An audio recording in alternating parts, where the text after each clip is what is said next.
The stately homes of England we proudly represent. We only keep them up for Americans to rent.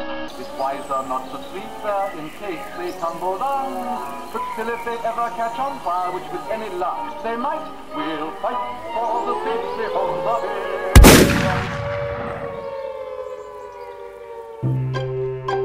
Spetchley House is an imposing Georgian mansion that lies deep in a pretty Worcestershire vale. It is renowned for its majestic grandeur, impressive stately rooms and luxurious Victorian interiors. Like all stately homes, the house was requisitioned during the Second World War for military use, and Spetchley found itself chosen as Churchill's secret government headquarters. Juliet Berkeley was only 9 years old when war broke out, but remembers the great interest in her home. Well, first of all, the house was going to be one of several houses that were put aside for Churchill and his cabinet in case there was an invasion. And they picked Spetchley because we've got particularly extended cellars. We didn't know who was coming, but we guessed they were rather important by the trouble they were taking. Churchill never left London, but ordered that Spetchley be stripped, along with its occupants, ready for its new military owners. In 1944, and the Americans requisitioned the house as a sort of respite home for pilots who had done so many raids over Europe and needed a break. I remember I used to have war maps on the fighting in Russia and in France. And so when the Americans arrived here, it was quite an event. You know, one hadn't seen Americans before. As soon as the Americans arrived at Spetchley, the battle-fatigued ace pilots immediately made themselves at home and left lasting mementos of their unique holiday. Now we're in the cellars of the house.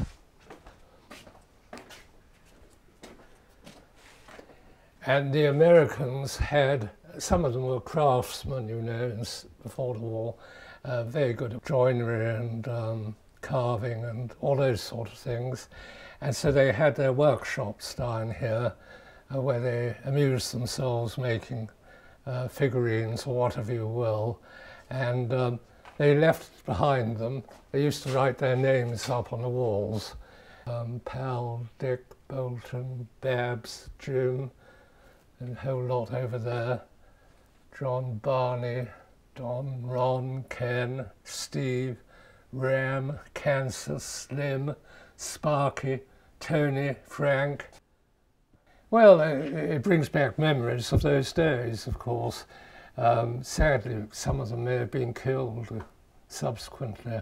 Well, whatever they did with great speed, and they drove up and down a driveway in their jeeps. We're 6 jerks in a jeep, 6 creeps in a jeep that leaps. Now here we come, beep beep. And it was ruination for the driveway, and we've never got it back, I'm afraid. We now use the tradesman entrance.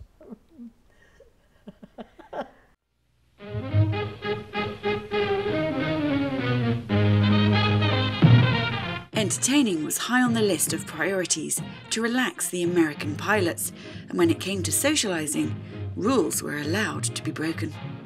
With them here were hostesses. They were young American, well, they would have been service women. A lot of them were very glamorous, I suppose. Well, I don't know what they did, really. Mopped their brow when they were overheated.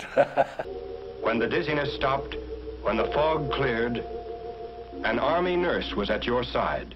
All the things men do with pretty girls.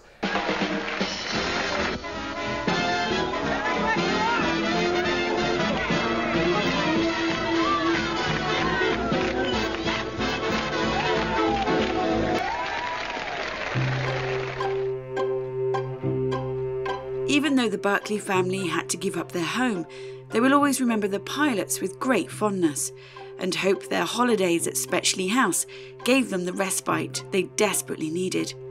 Their existence was pure leisure, in extreme contrast to the life and death conditions of fraught bombing raids.